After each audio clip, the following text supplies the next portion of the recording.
Olá, boa noite.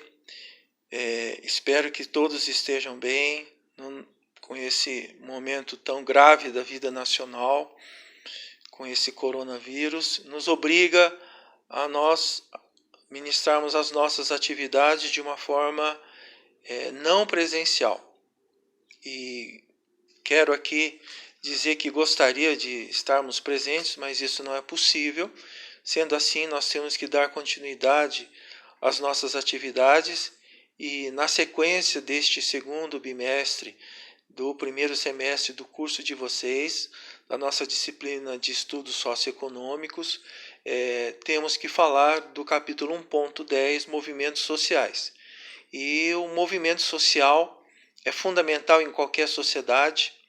Haja vista que neste momento, por exemplo, estamos vivenciando um movimento social, e o movimento social nada mais é do que uma ação ou uma agitação concentrada, ou mesmo uma coletividade agindo com continuidade. De fato, o exemplo cabe muito bem, tendo em vista esse momento de afastamento, de isolamento, não é?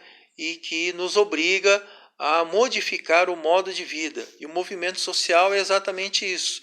É quando a sociedade, por alguma razão, por algum movimento, muda fundamentalmente a concepção e o modo como ela age perante a sua comunidade. E nós temos vários tipos, de acordo com a nossa apostila. O tipo migratório, feito pelos judeus, que buscaram a criação do Estado de Israel em 1949, e outros movimentos. Esse é um exemplo que nós temos, mas temos outro que é o isolamento, quando cada uma das pessoas aqui do Brasil e do mundo se isolam, ficam cada qual na sua residência. Isso muda por completo o modo de vida das pessoas, o modo produtivo, o modo como as pessoas trabalham, produzem, e com isso a sociedade como um todo acaba alterando o modo como ele vai vivenciando o seu dia a dia. Nós temos um outro movimento social que é os progressistas, como por exemplo o sindicalismo, quando os sindicatos dos trabalhadores procuram movimentar as suas ações, os seus desejos, as suas reivindicações, procurando preservar os seus direitos e mesmo ampliar os seus direitos, e portanto é um movimento social. Um outro exemplo é o do conservacionismo, como por exemplo a legalização do aborto. Quando você luta pela vida, você busca conservar a vida, e portanto é um movimento social, sem sombras de dúvidas. E também temos um outro tipo, é o regressivo, como a Tradição, Família e Propriedade, TFP, Ku Klux Klan, que é um movimento americano, dos brancos contra os negros, E é regressivo nesse aspecto, quer dizer, no sentido de que se procura evitar a evolução da própria sociedade, que determinados segmentos da sociedade possam alçar e reivindicar seus direitos e suas igualdades. Temos também um movimento expressivo, que é um movimento social, que foi muito comum durante os anos 60 e 70, como por exemplo o Hare Krishna, da qual, por exemplo, é um movimento que surgiu na Índia, e que procurava fazer com que as ações visassem a paz interior, a busca de uma sociedade que não fosse através da guerra, e criar diferenças entre os povos, e portanto é um movimento expressivo.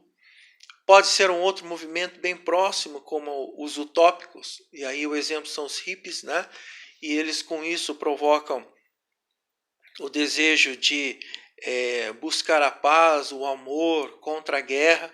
Também é um movimento que surgiu durante os anos 60, em plena época em que os Estados Unidos estavam na guerra do Vietnã, e aquilo tudo causou, principalmente perante os jovens, uma posição contrária, e os hippies então procuravam agir contra o sistema, contra as ações que levassem um mundo bélico de guerra, e sim pela paz e pelo amor. Temos um outro tipo de movimento social que são os reformistas, como por exemplo a gente vivenciou aqui no Brasil durante a abolição da escravatura com a princesa Isabel, e que busca com isso mudar a sociedade de classes em que algumas são privilegiadas e outras não, e procura se reformar essa sociedade. Temos também como um outro exemplo os revolucionários, eu coloquei dois aqui como o IRA, que é o Exército Revolucionário que busca a independência da Irlanda, e os sandinistas, que foi um movimento criado por Sandino, né, na época comandado pelo Daniel Ortega, que hoje é o presidente da Nicarágua, contra no movimento da Nicarágua contra o Somoza, que era o presidente. É um movimento revolucionário na medida em que procurou mudar por completo a sociedade, procurando sair de um ditador, que era o Anastácio Somoza. E o que a gente vê hoje é que justamente Daniel Ortega, que liderou aquele movimento social, hoje é, sem sombras de dúvidas, também um ditador. Talvez seja a hora de, através de um outro movimento revolucionário, retirar Daniel Ortega do poder. E assim nós temos os exemplos de movimentos sociais em diversos momentos da história. E também quero dizer para vocês que através dos movimentos sociais é que a sociedade acaba se modificando, não é? Através de mobilidade social, através de mudança social, e portanto o movimento provoca exatamente isso. E num primeiro momento nós temos o que? Agitação, que é a inquietação.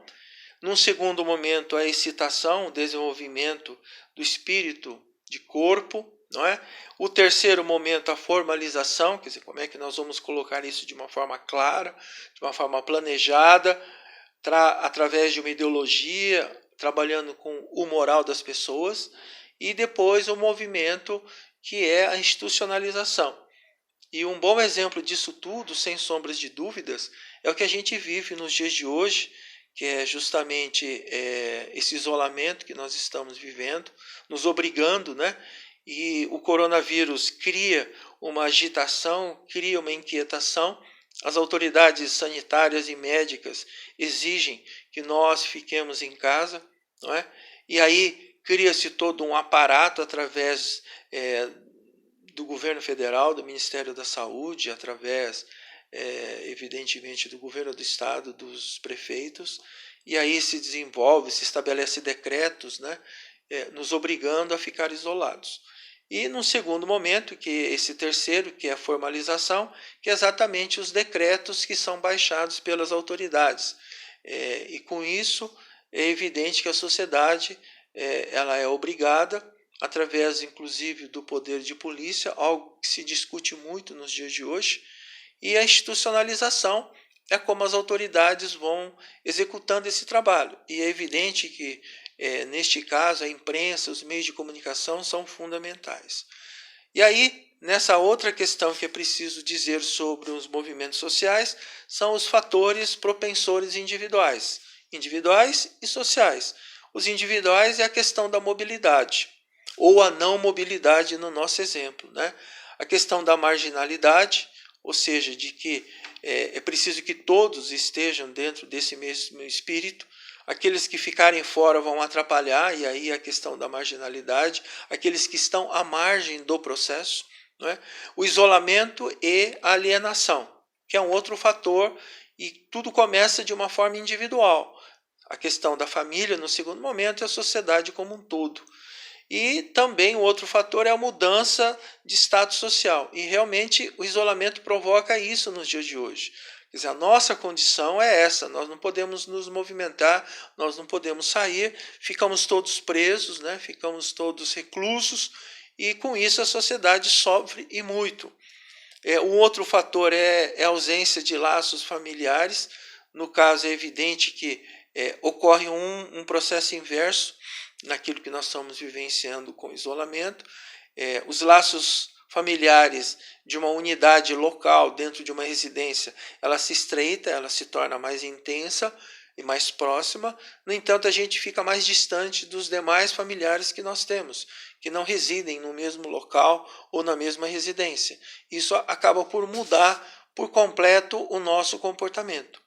E provoca aquilo que os psicólogos podem chamar de desajustamento pessoal, ou seja, esse excesso de isolamento que nós vivemos, ficamos com os laços familiares mais próximos, mais intensos, mas também é evidente que os atritos podem surgir de uma forma gradual, de uma forma mais intensa, na medida que esse isolamento se torna maior e ao longo do tempo.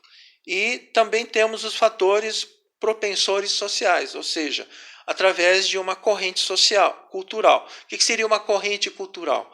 É aquilo que se estabelece, por exemplo, através dos meios de comunicação, através de um decreto, não é? Através de um desejo da sociedade, mudando a cultura, né? E a cultura se dá através disso, ou seja, de você cultivar a ação de ficar isolado. A desorganização social também é um fato que é levado por esse movimento social e que causa o início do movimento social, que é a agitação, não é? A inquietação. E, num segundo momento, um terceiro elemento aí dos fatores é o descontentamento social. Ou seja, é evidente que o descontentamento, no nosso caso, através do coronavírus, nós nos submetemos a esse isolamento, tendo em vista a possibilidade de morte, nos causando esse descontentamento geral de toda a sociedade que nos obriga a essa situação evidentemente inovadora, diferente. E no caso do movimento social, finalizando esse capítulo, é a questão das características de apoio, ou seja, é preciso que de uma forma global, todos estejam envolvidos. No nosso caso, é a dedicação de todos, por isso a dedicação de todos os membros que compõem a sociedade. É preciso também uma liderança carismática e administrativa, e no nosso caso, isso se revela nos dias de hoje com a movimentação, com a liderança do ministro Mandetta, que é o ministro da Saúde, haja vista a aprovação que ele tem de toda a sociedade através das pesquisas, por exemplo, do Datafolha, e é evidente que esse exercício será feito através de uma liderança efetiva, que é o caso também que ele consegue exercer, além de ter um certo carisma, né? Ele procura ser transparente, procura ser correto, procura agir de acordo com o que o mundo inteiro executa, a Organização Mundial da Saúde, através daquilo que as autoridades médicas do mundo inteiro traduzem essa situação da pandemia. Não há uma vacina, não há uma solução, então ele diz que, embora seja negativo do ponto de vista social, o distanciamento, o isolamento é fundamental e, portanto, essa liderança efetiva dele é exercida com essa transparência, com o apoio de todas as autoridades médicas do Brasil e do mundo todo, ok? Qualquer dúvida, eu estou no e-mail, estou no WhatsApp neste horário, das nossas aulas, até às 21 horas. Tá certo? Qualquer dúvida, estou à disposição. E depois, um pouco antes, por volta das 20h45, a gente envia uma questão no e-mail da sala para que vocês possam responder rapidamente e devolvendo isso por e-mail. Já começamos as nossas avaliações na noite de hoje. Ok? Um grande abraço a todos. Eu espero que neste começo a gente vai se adaptando a esse meio de comunicação, a essa aula não presencial. Eu espero que ela possa nos ajudar dentro dessa dificuldade. É óbvio que nada substitui o contato, as nossas aulas presenciais. Ok? Um grande abraço a todos.